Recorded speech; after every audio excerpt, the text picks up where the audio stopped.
Novel Raja Tertinggi. Bab 60. Wei Ming tertekan ketika dia mendengar kepala sekolah mengatakan itu, dan pada saat yang sama, dia menjadi lebih marah pada Omi. Wei Ming memandang Omi dan berkata dengan gigi terkatup, "Kepala sekolah, karena Anda meragukan bahwa kombinasi bangau liar yang saya ajarkan tidak baik, maka saya secara pribadi akan menunjukkan kepada Anda apakah itu benar-benar tidak baik atau tidak." Song Yuer sibuk bertepuk tangan dengan gembira. Ya, Wei Ming. Kamu dengan cepat menggunakan teknik tinju yang kamu ajarkan kepada kepala sekolah dan menjatuhkan Omi. Ku dengar bahwa tinju kombinasi bangau liar milikmu ini adalah bela diri kelas 2. Seni tak perlu dikatakan. Tinju kombinasi bangau liar yang diajarkan Wei Ming dipertanyakan oleh kepala sekolah. Dia harus menggunakan tinju kombinasi bangau liar ke wajahnya hari ini dan mengalahkan Omi sampai sial. Biarkan kepala sekolah melihat apakah tinju kombinasi bangau liar yang dia ajarkan kurang lebih kuat. Tidak peduli apakah itu untuk kepala sekolah atau Song Yuer, Wei Ming akan menunjukkan kepada mereka kekuatan tinju kombinasi bangau liar hari ini tidak peduli apa. Omi membiarkan mulutnya terbuka. Apa Wild Grand Combination Fist di mata Omi? Jika harus menggunakan satu kata untuk menggambarkannya, sampah. Jika harus menambahkan kata sifat di depannya, sangat sampah. Wei Ming menatap Omi dan menggertakkan giginya. Omi, kau yang melakukannya. Wei Ming langsung melakukan pose sempurna, dan memang aksinya jauh lebih tajam dari sang kepala sekolah. Omi berkata, "Jangan ragu untuk membiarkan kuda-kuda itu datang." Song Yuer dan pemalas lainnya mundur beberapa langkah. Minum. Wei Ming meledak. Sedetik untuk diingat untuk membaca buku. Burung bangau liar keluar dari stekernya. Wei Ming menggunakan gerakan yang sama dengan yang baru saja digunakan kepala sekolah, bertujuan untuk membuktikannya kepada kepala sekolah. Kali ini, Omi tidak terburu-buru, dan hanya ketika tinju bangau liar Wei Ming hendak mencapai matanya, Omi tiba-tiba bergerak dan menamparkan telapak tangannya di lengan Wei Ming. Kaca. Lengan Wei Ming langsung terkilir, dan pada saat yang sama, Omi mengaitkan kaki kanan Wei Ming ke dalam lekukan kakinya, dan lutut Wei Ming menghantam ke depan. Wei Ming berlutut di depan Omi di depan mata semua orang dalam sekejap. Wei Ming sangat terkejut sehingga dia sendiri bahkan tidak menyadari bagaimana dia berlutut dalam sekejap mata, karena tembakan Omi terlalu cepat dan terlalu tajam. Setelah Wei Ming bereaksi, dia menjadi marah, dan tidak lagi menggunakan tinju kombinasi bangau liar, langsung mengeluarkan jurus terkuatnya untuk menerkam Omi.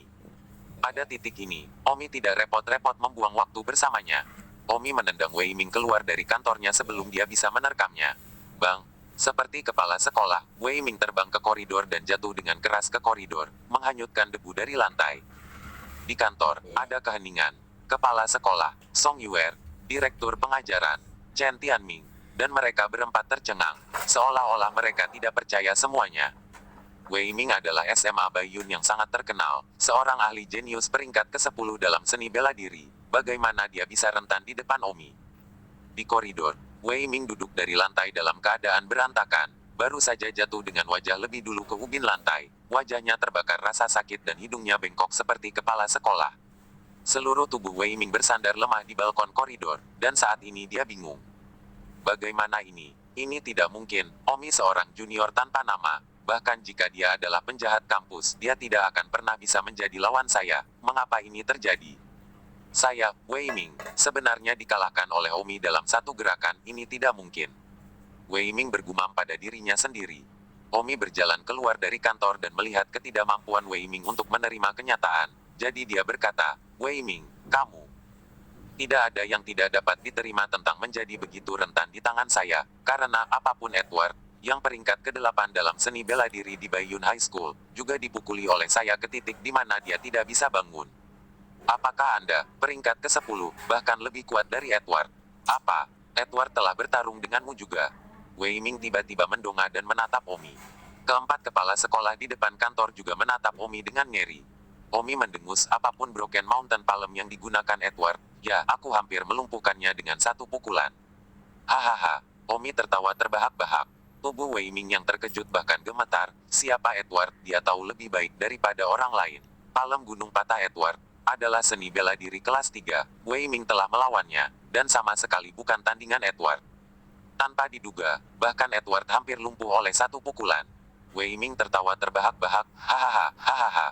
Suara itu dipenuhi dengan sarkasme. Ya, bahkan Edward tidak cocok. Siapa Wei Ming, yang peringkat ke-10, dan siapa dia, berkat fakta bahwa dia masih sombong di depan Omi. Tetapi sebagai hasilnya, Omi jauh lebih kuat daripada Edward. Ketika kepala sekolah melihat Wei Ming menangis dan tertawa, dia bertanya, "Wei Ming, bagaimana kabarmu?" Wei Ming sangat frustrasi, seolah-olah dia telah ditarik turun dari altarnya yang tinggi. Omi berkata, "Tuan kepala sekolah, jika tidak ada yang lain, saya akan kembali dulu." Setelah mengatakan itu, Omi pergi. Song Yuer menginjak kakinya dengan marah dan berkata dengan frustrasi, "Bajingan ini, dia tidak belajar pelajarannya lagi kali ini." Wei Ming melihat Song Yuer tidak menyapanya dan berpikir bahwa Song Yuer kecewa padanya, jadi dia sibuk memanggil Yuer. Song Yuer memandang Wei Ming dan berkata, "Kamu terlalu tidak berguna, kamu masih ke-10 di sekolah, kamu bahkan tidak bisa membersihkan Omi." Wei Ming bersumpah, "Yuer, beri aku 10 tahun, aku pasti akan melampaui Omi." Song Yuer menatap, 10 tahun, terima kasih karena kamu berani mengatakannya, aku bahkan tidak bisa menunggu 10 hari. Lupakan saja, sepertinya aku harus membalas dendam pada Omi, aku hanya bisa mengandalkan pengawal itu. Saya. Song Yuer menghela nafas dan berbalik untuk pergi. Wei Ming melihat punggung Song Yuer, sosoknya yang anggun, lekuk tubuh seksi, tak tertandingi, hampir tidak melengkung. Namun, dia merasa bahwa mengejar Song Yuer semakin kurus, dan Wei Ming berteriak kesakitan. Chen Tianming berkata, "Wei Ming, Anda tidak perlu frustrasi, ada orang di luar dunia manusia, dan ada surga di luar langit, meskipun Omi lebih kuat dari Anda, ada banyak orang yang lebih kuat dari Omi. Juga, saya tidak berpikir Song Yuer setengah berarti bagi Anda sama sekali. Lihat saja matanya. Dia juga terlalu cantik. Anda sebaiknya menyerah lebih awal." Wei Ming mengepalkan tinjunya dan berkata, "Aku tidak akan menyerah." Omi berjalan ke gedung kantor guru, tepat pada waktunya untuk melihat 3 anak laki-laki menunggu di tangga. Salah satu pemuda berkata, "Saudara Yan, itu benar. Song Yuer benar-benar ada di gedung kantor guru. Saya melihatnya dengan mata kepala sendiri, tetapi saya tidak tahu ke kantor guru mana dia pergi." Omi tertegun dan terkejut. Seseorang sebenarnya mencegat Song Yuer di sini. Omi segera berhenti untuk melihat siapa yang mencoba melakukan sesuatu pada Song Yuer. Meskipun Omi tidak memiliki keluarga atau kasih sayang untuk Song Yuer juga bukan orang jahat. Anak laki-laki yang dipanggil saudara Yan bertanya, "Apakah pengawal Song Yuer itu ada di sana?" "Jangan khawatir Yan, pengawal dari Song Yuer itu tidak mengikuti." Bab 61. Anak laki-laki ini, yang dipanggil saudara Yan, masih memiliki perban di tangannya dan kain kasa di wajahnya, dan dia tampak berantakan. Anak laki-laki lain bertanya, "Saudara Yan, apakah pengawal Song Yuer yang memukulimu ketika kamu memberi Song Yuer bunga di pagi hari?" "Apa-apaan ini? Dia memukulimu seperti itu?" Saudara Yan itu berkata dengan marah, "Saya tidak tahu apakah dia memukul saya. Saya tidak melihat apakah dia menendang saya pada saat itu, tetapi saya pikir itu pasti dia." "Kakak Yan, jadi sepertinya pengawal yang disewa Song Yuer seharusnya tidak lemah dalam seni bela diri ya. Bagaimana kamu masih akan menjemput Song Yuer di masa depan?" Yang lain, "Sayang sekali tentang wajah cantik Song Yuer dan tubuh yang luar biasa. Jika pria lain mengambil keuntungan dari ini, Saudara Yan, Anda tidak akan marah. Anda telah mengejarnya selama beberapa tahun dan Anda bahkan belum mencium bau Song Yuer." "Kentut. Asteris cek kamu, siapa yang ingin mencium kentutnya?" "Kakak Yan maaf," lidahnya terpeleset. Omi mendengar percakapan mereka dan sudah tahu siapa mereka. Ternyata pria yang memberikan 99 mawar kepada Song Yuer di pagi hari Omi yang mengusirnya. Pada saat ini, saudara laki-laki Yan itu kesal. "Awalnya saya ingin mengejarnya sesuai aturan, melakukan sesuatu yang akan menggerakkannya, dan kemudian membuatnya mengikuti saya dengan sukarela. Tapi saya tidak berharap Song Yuer menjadi begitu mulia. Dia selalu meremehkanku, dan sekarang dia menyewa pengawal, jadi akan sulit bagiku untuk mendekatinya di masa depan." "Kakak Yan, lalu bagaimana kamu masih akan mengejar Song Yuer?" seorang adik laki-laki bertanya. Yan itu mendengus Ces. "Aku tidak akan repot-repot mengejarnya. Song Yuer telah menyewa pengawal ahli, aku tidak akan bisa mendekatinya di masa depan. Aku sudah memutuskan untuk berubah. Target saya, dia bukan satu-satunya gadis cantik. Mengapa saya harus masuk tanpa izin? Bukankah lebih baik bagi saya untuk menemukan yang lebih mudah didapat?" Adik laki-laki itu bertanya, "Saudara Yan, siapa kecantikan yang lebih mudah diakses yang Anda bicarakan? Kecantikan sekolah kita tidak lebih buruk dari Song Yuer, dan siapa yang paling mudah untuk didapatkan?" "Tentu saja itu Simran. Bunga sekolah biasa, itu yang bisa kamu dapatkan dengan uang, itu pasti yang paling mudah didapat." Saudara Yan itu mengangguk, "Ya, itu Simran. Bagaimanapun, kecantikan dan sosoknya tidak kalah dengan Song Yuer, Jadi mengapa saya harus menyentuh janggut keras Song Yuer? Alis Omi terangkat, dia berani memukul Simran dan mengancam akan lebih mudah, Omi akan memberitahu mereka jika Simran lebih mudah didapat. Pada saat itu, saudara Yan, jika kita tidak ingin mengejar Song Yuer, lalu mengapa kita menunggu Song Yuer di sini? Yan mendengus meskipun aku telah memutuskan untuk mengejar Simran, tapi bagaimana mungkin aku tidak mendapatkan minat kembali setelah menghabiskan begitu banyak energi untuk Song Yuer? Jadi, aku akan memperkosanya, dan setelah aku selesai melakukannya, dengan dia aku akan bisa mengejar Simran dengan damai. Wow, saudara Yan, jadi kami menunggu Song Yuer di sini karena kamu akan memperkosanya. Kamu seharusnya mengatakannya lebih awal. Saudara Yan, pengawal yang tidak mengikuti Song Yuer itu adalah kesempatan bagus untuk melakukannya. Song Yuer pasti akan lewat di sini nanti, dan gedung kantor guru tidak terlalu ramai. Jadi mari kita bawa dia pergi. Dengan satu set karung dan langsung tarik mobilnya, lalu cari tempat untuk memperkosanya dengan benar. Cao Yan berkata dengan keras, Song Yuer, kamu yang memintanya.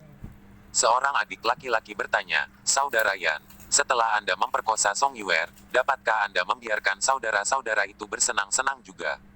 Tubuh Song Yuer membuat saya berhasrat setiap kali saya melihatnya. Sebelum Cao Yan bisa berbicara, Omi berjalan menuruni tangga dan muncul di depan 3 preman kampus. Ketiga preman itu jelas terkejut ketika melihat Omi muncul, mereka mengira tidak ada orang di sana. Siapa kamu? Apa yang kamu lakukan di sini? Salah satu siswa yang kikuk langsung menanyai Omi. Omi berkata, saya seorang mahasiswa lewat sini.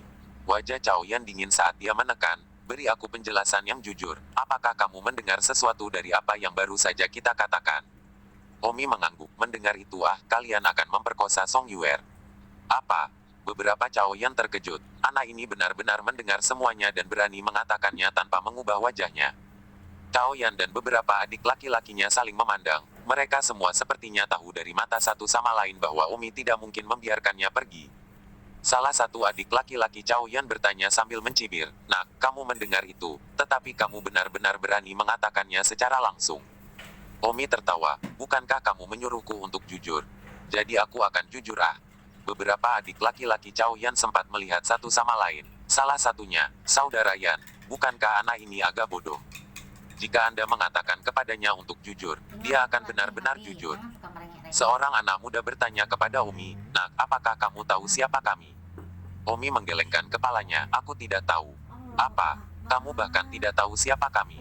Beberapa alis terangkat, berpikir bahwa anak ini sudah mengenali mereka, lagi pula ketenaran mereka begitu hebat sehingga tidak banyak orang yang tidak mengenali mereka. Omi menganggukkan kepalanya, ya, siapa kalian? Jack ini saudara Yan kita, salah satu dari 5 anak paling jahat di SMA Awan Putih, kamu bahkan tidak mengenalnya. Oh, jadi itu kakak Yan, salah satu dari 5 anak muda paling kejam. Omi menganggukkan kepalanya dengan kesadaran yang tiba-tiba. Pada saat itu, Cao Yan memerintahkan, Chanen, jangan omong kosong dengannya, anak ini mendengar rencana kita, dia tidak boleh pergi. Saudara Yan, bagaimana dengan dia? Kamu tidak akan membunuhnya, kan? Kami tidak membunuh siapapun. Cao Yan mengerutkan kening, siapa yang menyuruh diam? Saudara Yan, jika kita tidak membungkamnya, akan ada saksi untukmu memperkosa Song Yuer. Cao Yan terdiam, apakah saya mengatakan bahwa saya akan memperkosa Song Yuer dengan mata tertutup? Yan, bukankah kamu berencana untuk memperkosa Song Yuer dengan wajah tertutup? Tapi tanpa topeng di wajahnya, tidakkah Song Yuer tahu bahwa kamu memperkosanya, dan akankah keluarga Song Yuer melepaskanmu? Kaitnya, Cao Yan tersenyum dingin, aku takut pada keluarga Song Yuer, apakah kamu tahu itu? Aku jadi bagaimana jika aku tahu itu apakah keluargaku akan lebih lemah dari keluarga Song? Kedua adik laki-laki itu sibuk mengangkat ibu jari mereka, kakak Yan mendominasi, memperkosa orang tanpa topeng, layak menjadi dewa gila yang putus asa di kampus kita tercinta, cukup gila. Cao Yan menegur, oke, jangan bertele-tele, ikat anak ini dan lemparkan dia ke mobil dulu, mungkin Song Yuer akan segera turun, jangan tunda bisnisnya. Beberapa anak laki-laki langsung mengikat tangan dan kaki Omi. Tentu saja, Omi sengaja membiarkan mereka mengikatnya, dan Omi bisa membebaskan diri kapan saja. Omi dilempar ke bagasi limusin, dan dengan bantingan, bagasi terkunci, Omi harus mempermalukan dirinya sendiri. Omi bisa saja memukuli preman-preman itu, tapi Omi ingin menunggu sampai mereka menangkap Song Yuer sebelum bergerak, setidaknya untuk membuat Song Yuer menderita sakit sebelum mengatakan apapun. Jadi dia tidak bisa membiarkan Song Yuer diam-diam diselamatkan oleh Omi tanpa menderita apapun. Benar saja, sekitar 1 atau 2 menit kemudian, bagasi terbuka lagi, hanya untuk melihat mulut Song Yuer terbungkus lakban dan tangan serta kakinya diikat. 62. Song Yuer terus berjuang, tapi sayangnya dia tidak bisa. Ketika Song Yuer ditarik ke pintu masuk bagasi, dia melihat Omi terbaring membungkuk di dalam dan tercengang. Tidak menyangka Omi juga akan ditangkap. Kemudian orang-orang itu memasukkan Song Yuer ke bagasi juga.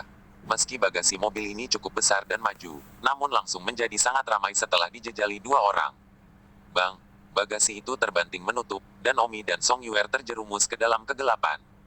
Tubuh Omi dan Song Yuer hampir menyatu, dan wajah Omi tepat berada di dada Song Yuer. Pada saat itu, mobil tiba-tiba menyala, dan karena kelembaman, wajah Omi menabrak dada lembut Song Yuer. Nuh, Song Yuer sepertinya merasakan sesuatu, dan berteriak beberapa kali dengan suara teredam. Omi tidak berdaya di hatinya, dia ingin mengambil kesempatan untuk mengajar orang-orang yang berani memberi pelajaran pada Simran ini, dan kebetulan juga menyelamatkan Song Yuer, tetapi dia tidak berharap untuk dimasukkan ke dalam bagasi, dan sekarang dia secara tidak sengaja memakan tahu wajah Song Yuer. Tidak, mulut Song Yuer tersegel, ingin mengatakan sesuatu tapi tidak bisa, mati-matian berusaha menghindari wajah Omi, tapi bagasinya begitu besar. Song Yuer mati-matian memukul bagian atas bagasi dengan kepalanya, tetapi sayangnya, semuanya sia-sia, apalagi apakah orang-orang kokpit bisa mendengarnya atau tidak, dan bahkan jika mereka melakukannya, tidak mungkin untuk memperhatikan. Song Yuer akan pingsan, hidung Omi benar-benar dekat dengan payudaranya. Begitu mobil melaju kencang, wajah Omi akan mengenai dadanya, jika mobil melambat dia akan mengenai wajah Omi. Omi tidak bisa berkata-kata. Dia juga ingin pindah, tapi kopernya sangat kecil sehingga tidak ada tempat untuk memindahkannya. Kecuali Omi melepaskan ikatannya sekarang dan meniup tutupnya dengan 1 pukulan. Tapi Omi tidak ingin melakukan itu saat ini. Orang-orang itu ingin memperkosa Song Yuer. Omi telah merencanakan untuk menunggu sampai mereka akan bergerak, dan juga membuat Song Yuer merasa bersalah. Namun, mobil segera berhenti. Bagasi itu terbuka. Omi ditarik keluar terlebih dahulu, diikuti oleh Song Yuer. Song Yuer menatap tajam ke arah Omi, yang baru saja memakan semua tahunya, meski tidak lama. Omi tidak memperhatikan tatapan marah Song Yuer, tetapi melihat sekeliling. Mengetahui bahwa ini adalah situs konstruksi tidak jauh dari sekolah, Omi telah melihat banyak situs seperti itu di TV. Pada saat itu, salah satu adik laki-laki Chow Yan bertanya, "Saudara Yan, apakah aman di sini?" "Jangan khawatir, ini adalah lokasi konstruksi perusahaanku, kebetulan tutup selama beberapa hari, tidak ada yang akan menggangguku, hahaha." Chow Yan tertawa, lalu menatap Song Yuer dengan tatapan jahat berwarna perak. Jika dia akan ngiler saat melihat makanan lezat. Song Yuer menatap Chow Yan dengan ketakutan dan berjuang keras. Chow Yan berkata, "Song Yuer, aku telah mengejarmu selama 2 tahun, aku telah mengirimimu bunga setiap hari, tetapi kamu tidak menatapku dengan benar. Sekarang kamu bahkan menyewa pengawal, yang Anda memaksa saya untuk melakukannya. Hari ini saya akan memperkosa Anda di sini. Saya akan melihat apa yang dapat Anda lakukan." "Nuh," Song Yuer takut dengan suara merdu itu. "Hahaha, Song Yuer, berteriaklah sebanyak yang kamu mau. Tidak ada yang akan memperhatikanmu bahkan jika kamu berteriak sekencang-kencangnya. Semakin keras kamu berteriak, semakin menyenangkan aku." Chow Yan tertawa keras, lalu melepas bajunya dan perlahan berjalan ke Song Yuer. Pada saat ini, salah satu adik laki-laki Chow Yan menunjuk Tang Zi. Menteri bertanya, "Saudara Yan, bagaimana dengan anak ini? Apakah Anda ingin dia di sini untuk melihat Anda bekerja?" Chow Yan memandang Omi dan menggerutu, "Hancurkan anak ini." "Ya." Chow Yan tidak lagi peduli dengan Omi dan tangannya buru-buru melepaskan ikat pinggangnya. Anak buah Chow Yan mengambil batu bata dan menghancurkannya ke arah Omi. Pada saat itu, Omi langsung membuat adik laki-laki itu pingsan. Adik laki-laki yang lain melihatnya dan segera bergegas ke Omi. Omi mengerjap dan menamparnya hingga pingsan. Celana Chow Yan dibuka resletingnya dan hendak melepas celananya ketika Song Yuer berteriak dengan mata tertutup. Chow Yan hendak melepas celananya ketika tiba-tiba seseorang di belakangnya mencengkram lehernya dan mengangkatnya. "Siapa?" Chow Yan terangkat ke udara, tangan dan kakinya terhuyung-huyung. Tidak dapat berbalik, tidak dapat melihat siapa yang mengangkatnya. Suara Omi terdengar di belakangnya, "Ini aku." Chow Yan mengamuk, "Ini kamu, lepaskan aku." "Melepaskanmu? Aku sengaja diikat olehmu, hanya menunggu saat ini. Bagaimana kamu ingin aku melepaskanmu?" Chow Yan seperti kura-kura. dicengkeram lehernya dan diangkat ke udara. Hatinya sudah marah. Dia selangkah lagi untuk memberi Song Yuer itu. Dia Cek. Cao Yan berteriak, meriam, Xiao Wei, apa yang kalian lakukan? Jangan datang dan pukul anak ini. Omi berkata, dasar bodoh. Mereka sudah dilumpuhkan olehku. Maju dan berteriak, tidak ada yang akan memperhatikanmu bahkan jika kamu mematahkan tenggorokanmu. Cao Yan sangat marah. Bukankah itu yang baru saja dia katakan kepada Song Yuer? Rumput kau sialan, lepaskan aku. Cao Yan tersipu dan berteriak, diangkat di udara seperti katak, itu benar-benar tidak menyenangkan. Song Yuer telah membuka matanya, melihat Omi berdiri di belakang Cao Yan, mencubit leher Cao Yan, mengangkatnya. Song Yuer hati akhirnya rileks, hanya berpikir kali ini benar-benar akan diperkosa oleh Cao Yan. Omi berkata, kamu orang yang sulit diatur, kamu bahkan tidak tahu bagaimana cara bertobat, sepertinya kamu tidak bisa dibiarkan begitu saja. Omi melihat sekeliling, mengambil tali dan mengikat tangan Cao Yan di belakang punggungnya. Aku akan bercinta denganmu, aku belum selesai denganmu. Tangan Cao Yan diikat ke belakang, tidak bisa melepaskan diri, dia mengutuk dengan marah. Omi juga mengikat semua tangan dan kaki adik laki-laki Cao Yan. Kemudian mengikatnya menjadi bola lagi dan menguncinya ke pilar beton di lokasi konstruksi. Paru-paru Cao Yan hampir meledak, dan untuk pertama kalinya dalam hidupnya, dia sangat dihina. Mata Cao Yan dipenuhi darah dan dia berteriak, kamu tahu siapa aku? Jika kamu tidak melepaskanku, aku akan membuatmu habis. Omi mengabaikannya, mulutnya yang menghina. Saya seorang pemuda jahat dari SMA Baiyun. Jika Anda berani mengikat saya tidak akan membiarkan Anda pergi. Cao Yan mendesis. Omi bertepuk tangan, dan Cao Yan dan beberapa adik laki-lakinya diikat kuat ke tiang beton oleh Omi. Omi tersenyum, Cao Yan, kamu mungkin masih belum tahu siapa aku, kan? Aku tidak peduli siapa kamu, jika kamu tidak melepaskanku, aku akan memotong seluruh keluargamu sampai mati. Cao Yan menghela nafas. 63. Omi tersenyum, Cao Yan, ingat, namaku Omi. Cao Yan tercengang, nama Omi sepertinya agak familiar. Detik berikutnya, Cao Yan ingat pada siang hari dia mendengar dari bawahannya bahwa ada anak ke-6 yang kejam di SMA Baiyun, bernama Omi. Omi, ini kamu, kenapa kamu merusak keberuntunganku? Cao Yan bertanya dengan marah. Menghancurkan nasib baikmu. Kamu pikir kamu melakukan hal yang baik? Tanya Omi tanpa berkata-kata. Cao Yan dengan marah berkata, Omi, kami semua adalah penjahat kampus dan dianggap sebagai teman sebaya kamu. Teman-teman, siapa yang bepergian denganmu? Omi geli. Bukankah kamu Omi yang secara luas dianggap sebagai pemuda ke-6 paling jahat di kampus? Omi tidak menyangkalnya, menganggukkan kepalanya. Ya, aku adalah kejahatan yang lebih rendah ke-6 yang dikenali semua orang. Karena aku, maka kita semua sedikit jahat, kita semua sama. Apa yang kamu berpura-pura menjadi begitu mulia sekarang? Meskipun apa yang aku lakukan tidak baik, tetapi kamu pikir apa yang kamu lakukan itu baik. Jangan lupakan identitasmu sebagai anak muda yang jahat. Kami anak muda yang jahat tidak pernah berbuat baik. Aku harap kamu tahu identitasmu. Jangan menodai reputasi anak muda yang jahat di SMA Baiyun kami. Cao Yan berkata dengan gigi terkatup. Aku berkeringat. Omi menyeka keringat dingin. Seorang anak muda yang jahat masih memiliki reputasi. Berbuat baik akan menodai reputasi kejahatan yang lebih rendah. Cao Yan melanjutkan, Omi, lepaskan aku sekarang juga, aku tahu kamu pasti juga ingin memukul Song Yuer. Karena kita semua adalah anak muda yang jahat, aku, Cao Yan, bisa berjanji padamu bahwa setelah aku selesai dengan kesenangan, yang kedua untukmu. Bagaimana? Omi memandang Song Yuer dan berpura-pura terlihat seperti sedang berpikir. Song Yuer bergidik ketika dia melihat bahwa Omi benar-benar berpikir. Song Yuer baru ingat bahwa Omi juga seorang penjahat kampus. Song Yuer mulai berjuang lagi. Omi naik dan merobek pita di mulut Song Yuer. Song Yuer sibuk berteriak, tolong, tolong. Cao Yan meraung, Song Yuer, jangan diam, ini adalah lokasi konstruksi, tidak ada gunanya bagimu untuk berteriak. Song Yuer berteriak. Cao Yan berkata kepada Omi, bagaimana menurutmu tentang saran yang baru saja aku buat? Kita semua jahat, dan kita semua dianggap keluarga, jadi jika aku memiliki sesuatu yang baik, saudaraku, tentu saja aku bersedia melakukannya. Membaginya denganmu. Sumur ini. Omi menatap Song Yuer dengan senyum hangat dan berkata, aku sekarang dapat menikmati Song Yuer sepenuhnya sendiri, mengapa aku harus membaginya denganmu? Hati Cao Yan meledak karena marah.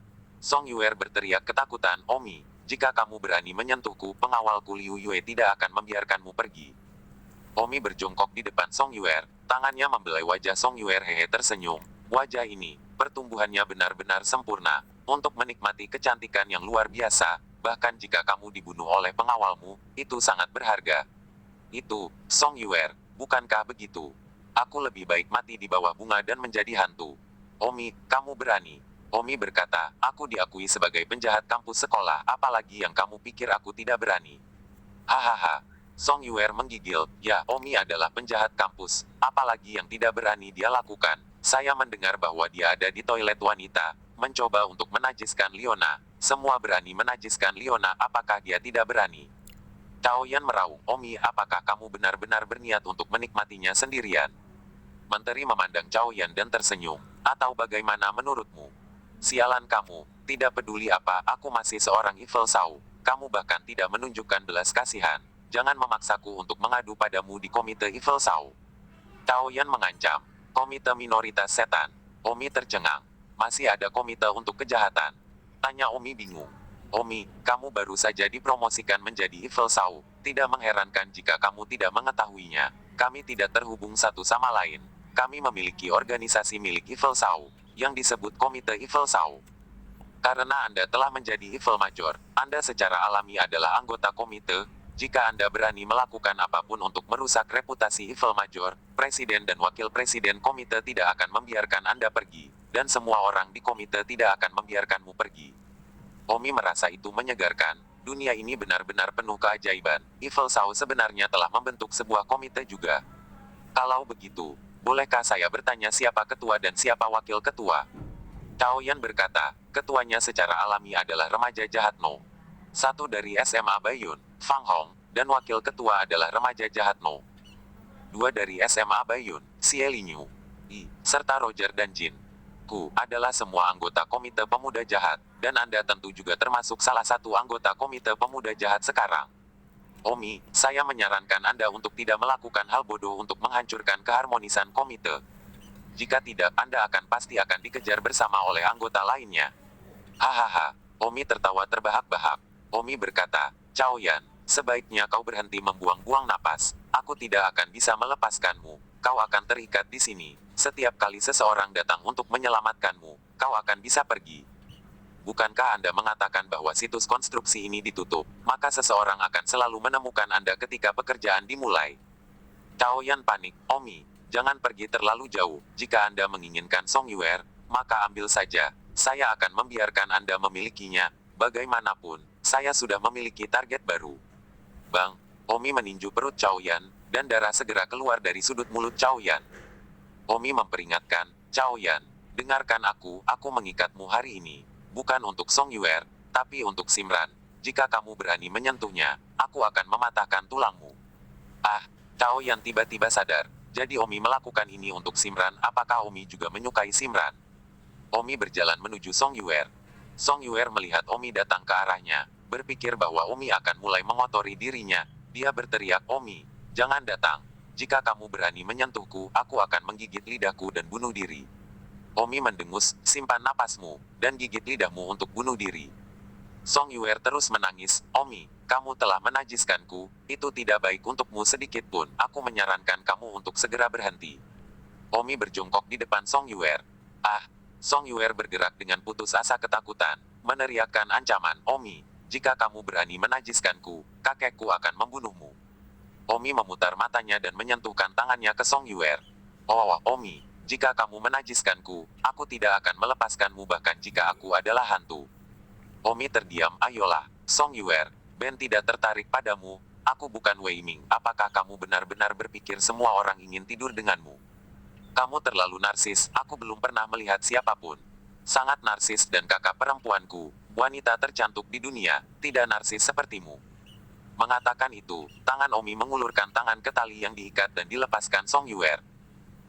Song Yuer tercengang. Dia pikir Omi akan mulai mengotori dirinya, tapi dia tidak menyangka tangan Omi akan mengulurkan tangan untuk melepaskan tali untuknya. 64. Omi melepaskan semua tali Song Yuer. Song Yuer berdiri tidak percaya. Omi, apakah kamu benar-benar melepaskanku? Song Yuer bertanya dengan hati-hati. Atau apa? Apakah kamu yakin tidak menyesalinya? Song Yuer bertanya lagi. Omi memberi Song Yuer tatapan kosong. bahkan tidak repot-repot mengatakan apa-apa lagi padanya, dan berbalik untuk berjalan di luar lokasi konstruksi. Hei Omi, apa maksudmu? Omi tidak repot-repot memperhatikannya, menerapkan kekuatan cahayanya dan meninggalkan lokasi konstruksi dalam waktu singkat. Song Yuer menyentuh kepalanya dan mendengus, Omi ini, kesempatan yang bagus untuk tidak memperkosaku, apa maksudnya, meremehkanku. Aku tidak percaya, Nona Ben ingin memiliki sosok dan penampilan. Anak laki-laki mana yang tidak menyukainya? Aku yakin dia takut pengawalku akan menemukannya setelahnya, dan lebih takut kakekku akan membunuhnya, makanya dia tidak berani memperkosaku. Dia bahkan lari pergi begitu cepat sekarang. Pasti godaanku terlalu kuat, dia takut dia tidak akan mampu bertahan dan menyelinap pergi, agar tidak membuat kesalahan besar dan menyesalinya. Song Yuer menyentuhnya. Wajah cantik, langsung mendapatkan kembali kepercayaan dirinya. Jika Umi mendengar kata-kata Song Yuer, dia pasti akan marah karena dia dengan baik hati melepaskannya, tetapi sebenarnya curiga bahwa dia tidak berani memperkosanya karena takut akan masalah. Pada akhirnya, dia tidak repot-repot membayar memperhatikannya dan menerapkan keterampilan ringannya untuk pergi, dan curiga bahwa dia takut dia tidak akan bisa menahannya, jadi dia dengan cepat menyelinap pergi. Kakakmu, aku belum pernah melihat seorang narsisis seperti itu. Hal pertama yang perlu Anda lakukan adalah melihat versi terbaru dari buku tersebut.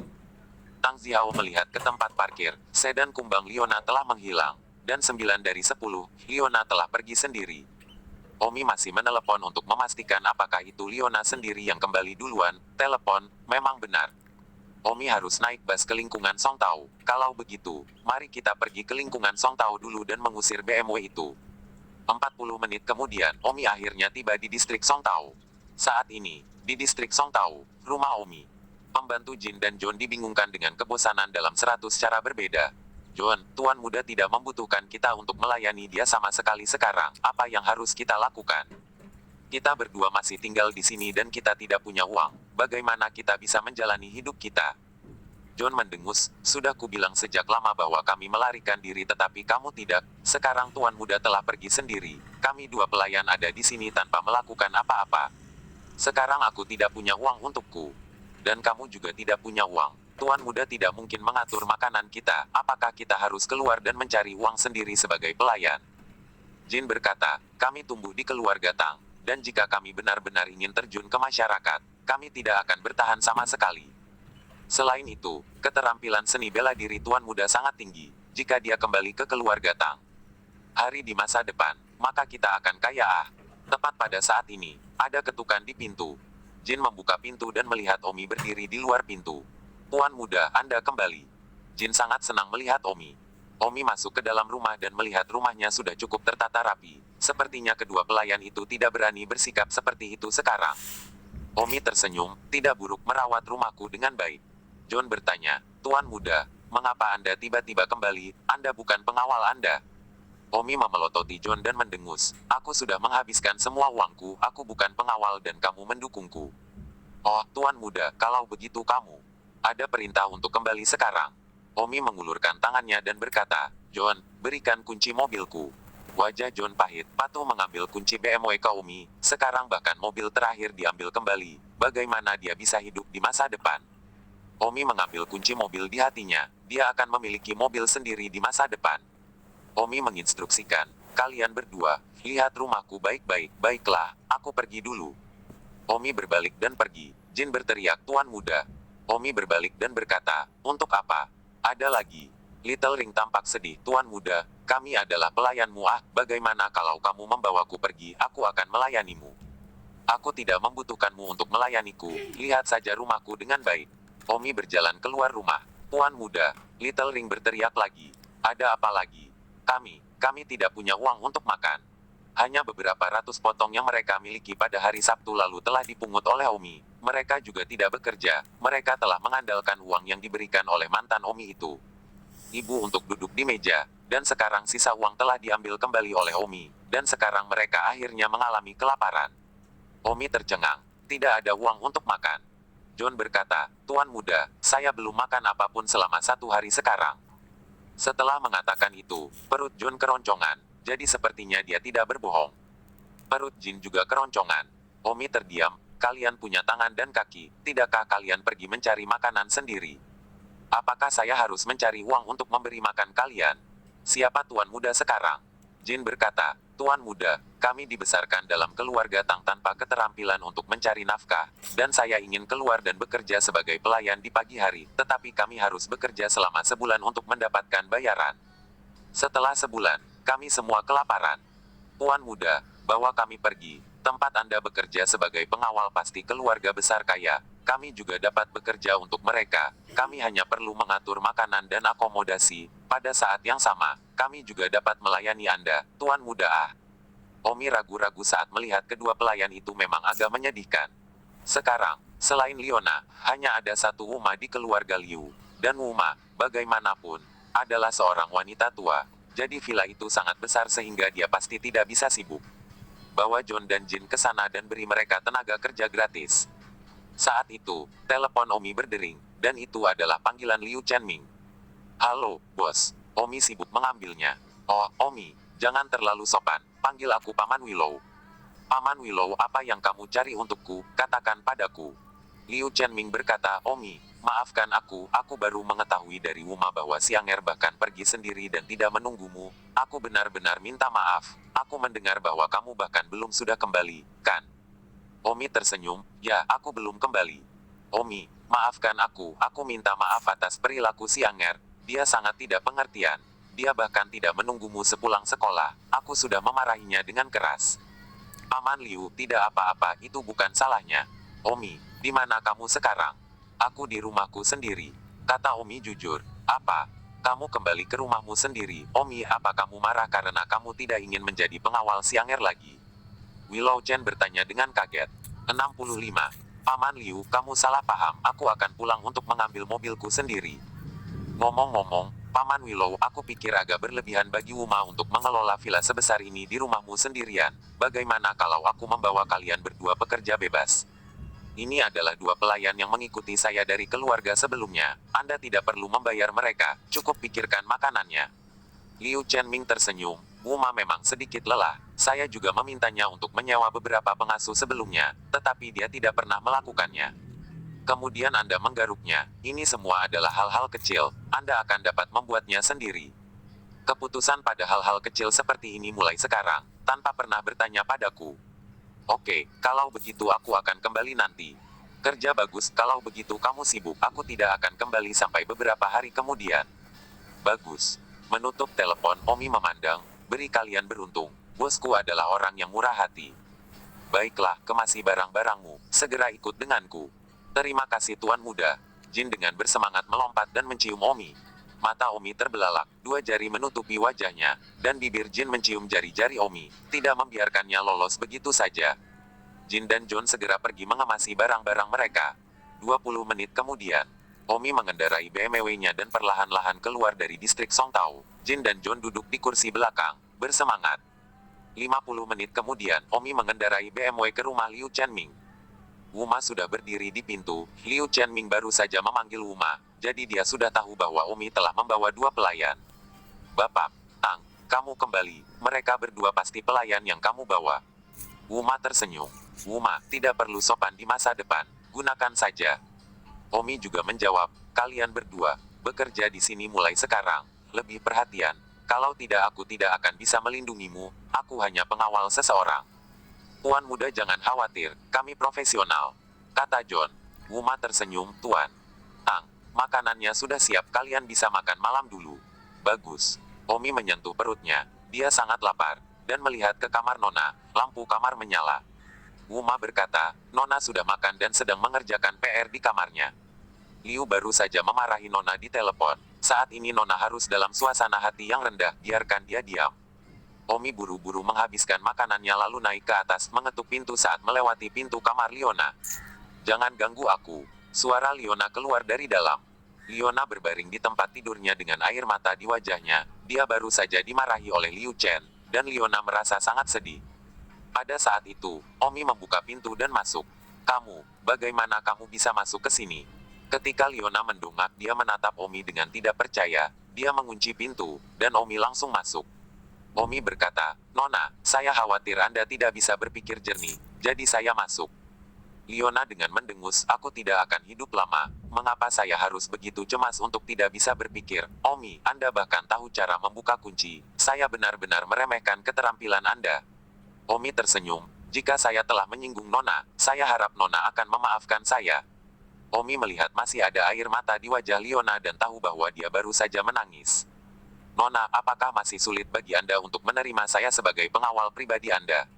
Liona mendengus, apakah kita masih perlu bertanya? Apakah saya akan memiliki Anda sebagai pengawal jika ayah saya tidak mati untuk Anda? Omi tersenyum, Paman Willow benar-benar takut kehilanganmu. Dia bekerja keras mencari uang untuk membantumu sembuh. Dia tidak akan menyerah sedikit pun. Aku tidak ingin mengobrol denganmu, aku harus mengerjakan pekerjaan rumahku. Bagus. Don Omi berbalik dan berjalan keluar. Tunggu, Don Omi. Umi berbalik. Liona memiliki rambut di tangannya dan bertanya, apa ini? Omi memandangi rambut di tangan Liona dan bertanya-tanya, rambut, Nona, apa kamu bodoh? Tidakkah kamu mengenali rambut? Liona mendengus, Omi, jangan main-main denganku, ini ditemukan di jok mobilku, ini rambut perempuan. Omi tertawa, itu mobilmu, pasti ada rambut perempuan. Omi, apakah kamu masih berpura-pura? Ini sama sekali bukan rambutku, Don Omi, jadi katakan padaku dengan jujur, apakah kamu membawa seorang wanita ke mobilku hari ini? Omi ingat membawa Simran ke mobil Liona pada siang hari untuk membicarakan banyak hal. Omi mengangguk dan berkata, ya, ada apa? Liona membenci. Beraninya kamu bertanya ada apa, kamu sudah keterlaluan, melakukan itu di mobilku. Liona salah paham bahwa Omi telah membawa seorang wanita bersamanya untuk melakukan hal-hal buruk di Beetle-nya, dan dia tidak menyalahkannya karena kesalahpahaman. Bagaimanapun juga Omi adalah orang yang mesum dalam pikirannya. Jadi begitu dia melihat rambut wanita lain di dirinya mobil, dia secara tidak sadar mengira bahwa Omi telah membawa wanita lain untuk melakukan sesuatu di mobilnya. Nona, saya tidak mengerti meskipun itu mobil Anda, tidak begitu kecil, tidak akan melakukan apapun untuk menggunakan mobil Anda. Kata Omi. Liona yang marah, Omi sebenarnya bisa sangat muluk untuk mengatakan kata-kata seperti ini. Gunakan mobilmu sebentar saja dan itu tidak masalah, terlalu tidak tahu malu. Memikirkan mobilnya, yang digunakan oleh Omi dengan wanita lain, Liona jijik. Pergilah, aku tidak membutuhkanmu untuk mengantarku ke dan dari sekolah mulai sekarang, aku bisa menyetir sendiri. Jika kamu ingin melindungiku, lindungi saja aku di rumah, kamu tidak perlu di sekolah, dan jangan biarkan siapapun tahu bahwa Anda adalah pengawal saya di sekolah, saya benar-benar tidak mampu mempermalukan orang itu. Oh well, saya akan menggunakan BMW saya sendiri. Saya akan menggunakan mobil saya sendiri mulai sekarang. Mobil saya kebanyakan lebih baik daripada milik Anda. Itu lebih menyenangkan untuk dikendarai. Kata Omi acuh tak acuh. Wajah Liona memucat dan dia berkata dengan marah, tidak tahu malu, kamu keluar. Melakukan lebih menyenangkan kata-kata ini juga berani mengatakan, tidak tahu malu Tentu saja, Liona membuat dua homofon. Duduk, dan, lakukan, bercampur. Duduk lebih menyenangkan dan melakukan lebih menyenangkan. Dan meskipun diucapkan sama artinya jauh berbeda. Omi masih bingung. Wanita ini tidak mudah dilayani, selalu mencari tusukan tanpa alasan. Omi tersenyum dan menutup pintu kamar Liona. Omi kembali ke kamarnya sendiri. Setelah mandi, Omi berdiri di balkon dan berkata dalam hatinya, Li Ziming generasi kedua yang kaya itu, mengabaikan kehidupan manusia, belum dihukum dengan benar, secara terang-terangan mengabaikan hukum, aku akan membuatnya dihukum malam ini. Bagaimana saya bisa membiarkan dia lolos begitu saja? Tetapi, Omi mengerutkan kening. Sayangnya, di mana rumah Li Ziming?